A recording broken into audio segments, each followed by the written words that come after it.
Hello there. Here we are with issue 49, and this is the bonus issue, or the bonus video. So let's go ahead and get started. In this one, we're going to talk about the Acclamator Class Assault Ship. And so let's go through this. The CNR Fleet Systems, they did a lot of work for both the Republic and the Empire. So we're learning that in a quick way. Part of the transgalactic military transport. It's a cruiser. The Rathana Heavy Engineering, who is uh, a subsystem of the Raynar, or the Saynar, I believe. It's 752 meters long. It's got a Class .6 hyperdrive, so extremely fast. Maximum acceleration is 3,500 Gs.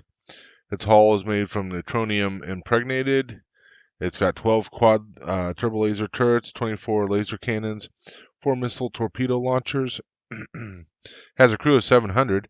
Can have passengers up to 16,000 clone troopers and support personnel. 320 speeder bikes, 800 infantry and cargo gunships, 48 walkers, 36 SPHATs, and 200,000 cubic meters of cargo space. Pretty intense. So when Jedi Master Yoda requested the assistance of the Republic's mysterious clone army before the Battle of Geonosis, he also discovered that the Kaminoans had secured a large arsenal of weapons, starships, and vehicles. The largest of the starships was the Acclamator Class Assault Ship, a big Legion-level troop transport cruiser built at the Rathana Heavy Engineering facilities. But although this vessel looked formidable, they had never been tested on a battlefield under actual combat situations.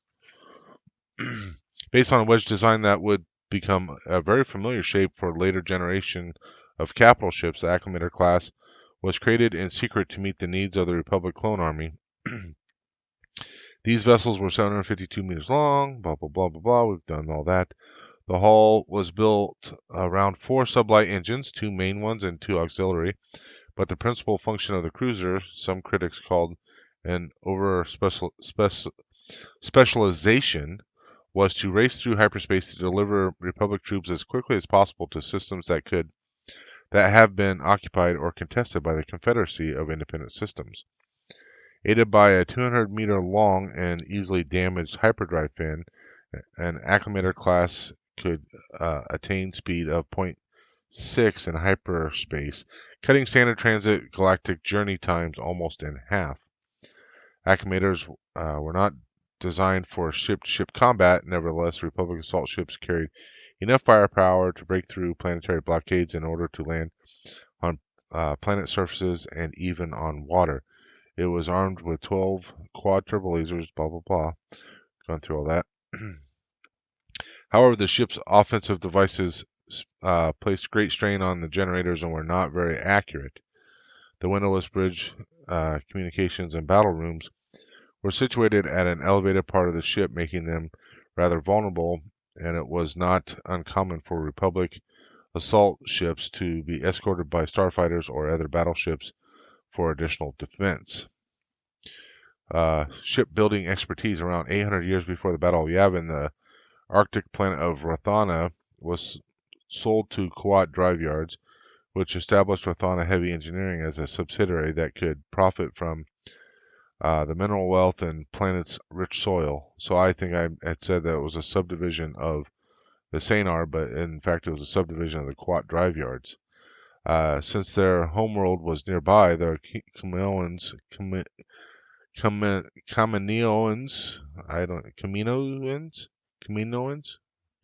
I have no idea how to pronounce that. Somebody correct me in chat there. Appointed Rathana Heavy Engineering to work in secret to build several outstanding ships and vehicles for the Republic clone army. Results of the cooperation included several Republic clone war icons such as the ATTE Walker and the LAAT gunship and the Acclamator class assault ship. And of course, he used clone crews. That's not a surprise there. Um, so, the harbinger of the future, when 20 acclamators suddenly arrived at Geonosis to deliver the Republic clone army and their vehicles, neither the Jedi nor the Confederacy could have foreseen the consequences of this action. The Separatists had hoped to see the Republic continuing its endless debates about the Military Creation Act, while these assault ships showed that the Republic was ready to respond quickly to any Confederacy threat by meeting it with force, instead of relying on diplomatic solutions. The assault ships were soon studied and spied upon by famous engineers and starship builders such as the Arch-Provost of Rendili and the commissars of Griswold. They were anxious to follow in the footsteps of Rothana Heavy Engineering, a subsidiary of one of their greatest rivals, the Kuat Drive Yards. In the first weeks of the Battle of Geonosis, Republic assault ships transported many legions from Coruscant to the battlefields of what would be known as the Clone Wars. Centuries of peace were over, and many considered the return of large transgalactic capital ships an omen of grim times to come, when the Acclamators were replaced by a new class of similar looking but even bigger Star Destroyers. Later in the Clone Wars, this truly heralded the dawn of a new era. Risky landing. The Senate recognized the strengths of the Acclamator. New mission profiles were found. Most of the time, the ships provided ground support for campaigns or gathered data on enemy ships with their powerful radar array. But in the early days of the Clone Wars, the Navuti B was adopted as a fleet carrier and transported 156 V-19 starfighters to the Battle of Moonalist. However, a notable weakness of the landing ships was discovered during the Battle of Ryloth as the Republic's ground forces descended upon the planet. Proton cannons in the city of Nabat opened fire on the transports. The shields failed to repulse the shots from the ground, and one transport took heavy damage. It was forced to break off the attack while ground forces were sent in to neutralize the cannons. The familiar shape, and this is our behind the scenes here. After its appearance in Episode 2, The Attack of the Clones, the Acclamator class went on to feature in numerous episodes of Star Wars Clone Wars. The original concept designs for the Republic assault ships, labeled Jedi troop transports in pre-production, hint at the future of the galactic warfare. The blunt triangular shapes of the vessels sketched by artists including Ed Nativaded, Doug Chang, and Mark Gabana show a strong connection to the Imperial Star Destroyers of the original trilogy, although the new ships were scaled to a third of their size. For the final scene, when all the clones are gathering on Coruscant in Episode 2, the artist took some inspiration from the Nazi propaganda film of the 1934 Nuremberg Rally, Triumph of the Will, by Leni Riefenstahl. The troop gathering was based on one Chang sketched showing ordered ranks of troops marching into a single transport. So one things I've always wondered is if all if all of the clones were already on Camino, why didn't they load up at Camino and then go to wherever they had to be, as opposed to going to Coruscant first, then taking them? Like, they could have showed up at Geonosis earlier. Like, that just doesn't make any sense. So, yeah, that's something I've always kind of wondered. So, there you go. Visiting Dathomir. So, this one's kind of interesting. So, Dathomir is an obscure planet in the galactic backwater, lit red by its central star.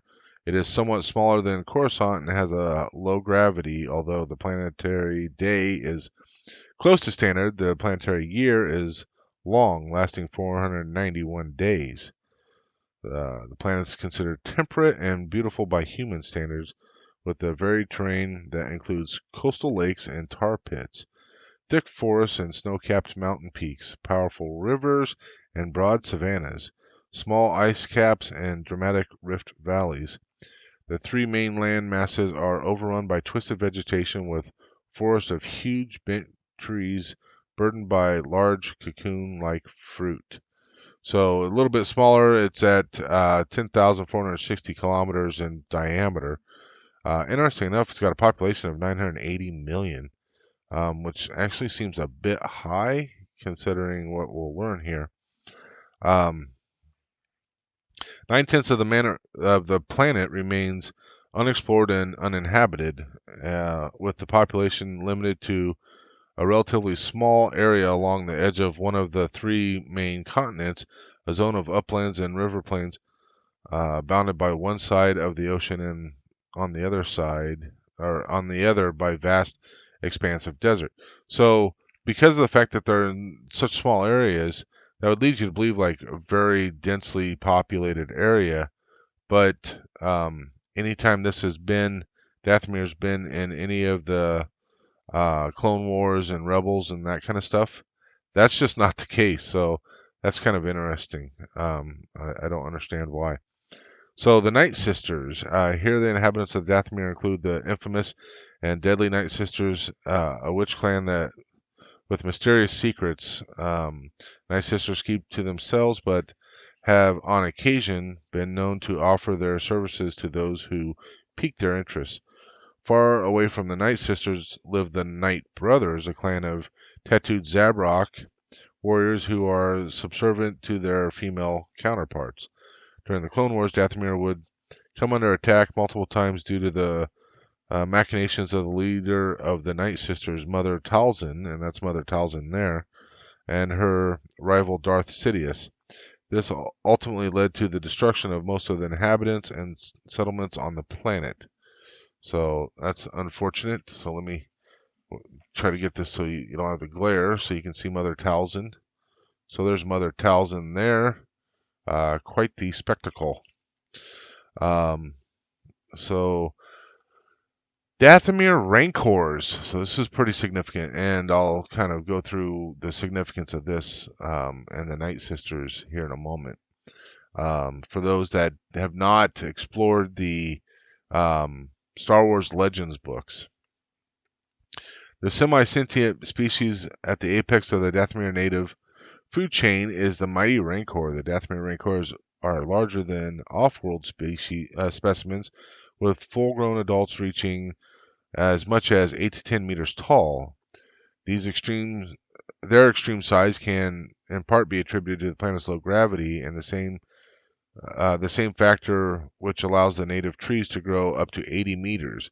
The Rancors may also have been benefited from the general vigor of the planet's biosphere and the widespread availability of their main prey species. So, yeah, the Dathomir Rancors. Now, Rancors is significant on Dathomir because I don't quite remember what Legends book it was. I read it probably, 25 years ago, something like that. But there was one where Luke had gone to Dathomir and he was dealing with the Night Sisters. I don't remember if Mother Talzin was there or not. But he was there, and at one point he ended up writing the Rancors, and of course in the Legends book, and I think in reality the Night Sisters can use the Force. They just use it completely different than say a Jedi does. So that's kind of, and I would imagine a lot of the Night Brothers can also use the Force, and they're very susceptible to being able to use the Force because of the fact that that's where Darth Maul came from, and his brother was also there as well. And you would see him, and I can't remember his name. Uh, I don't remember his name now, but he was in a pretty decent part within Rebels as well. Inconsistencies. Uh, some small community continuity errors occur when referring to specific planet or systems in the Star Wars galaxy. The PC game Star Wars Rebellion places Dathomir in the Quelly sector, a misspelling of the conical Quelli sector. So the first one is Quellii, and the next one is Quellii. So, and the conical would be what's actually been identified in books or what have you, like specifically by like planets of planets of Star Wars or something, actually published by Star Wars and Lucasfilm. A character in Star Wars Galaxies related to Dathomir as was located in the Quelli system, but with the release of Star Wars Galaxies Jump to Light Speed, the system you travel to when traveling to Dathomir is called the Dathomir system. The games still present these conflicting pieces of information, but because of the inclusion of Dathomir in the animated series Star Wars The Clone Wars, we now know for sure that the Dathomir is located in the Dathomir system in the outer rim, albeit part of the Quelli sector. So it is part of the Quelli sector, but it is the Dathomir system. So there was a bit of confusion at some point.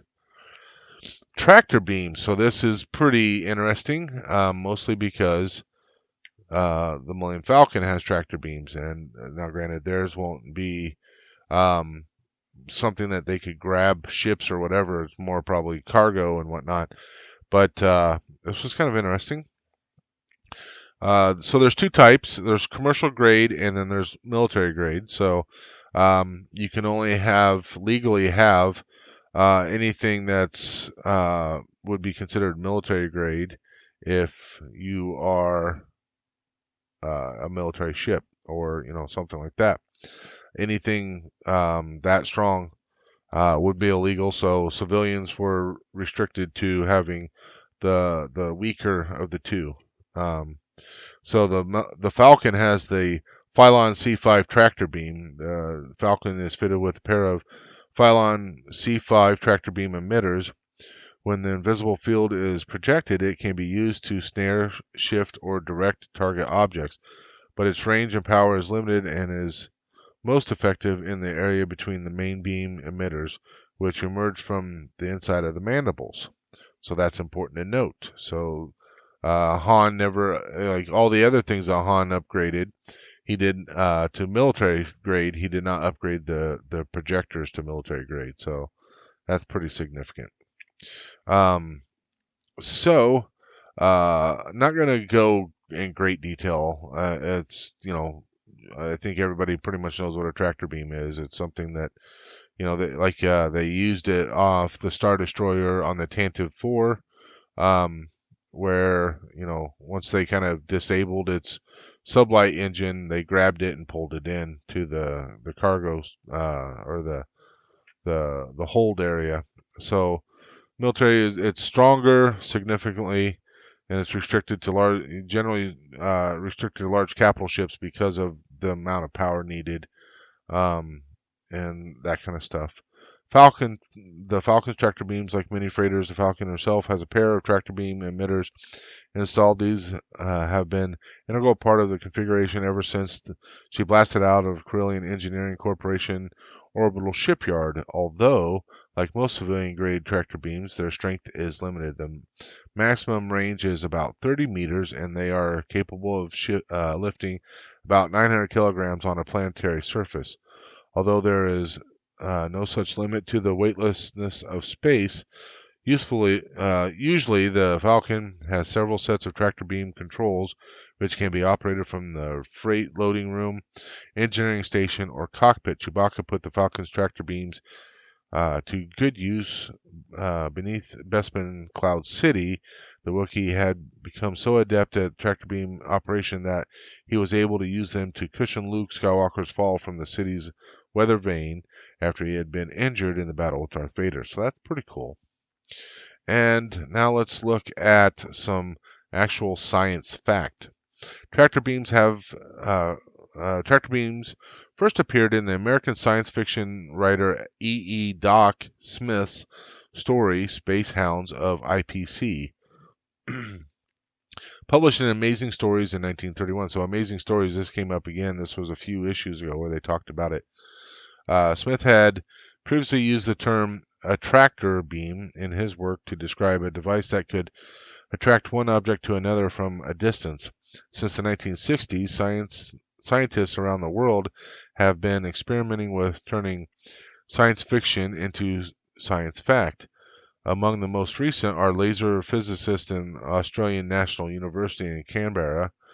In 2014, a research team used a hollow laser beam to move small objects in an experiment. Gold-coated hollow glass particles 1/5 of a millimeter, that's pretty freaking small, across were made to move up to 200 millimeters, around 100 times farther than previous experiments. Energy from the laser creates hot spots that heat up the surrounding air, causing the particles to recoil in the opposite direction.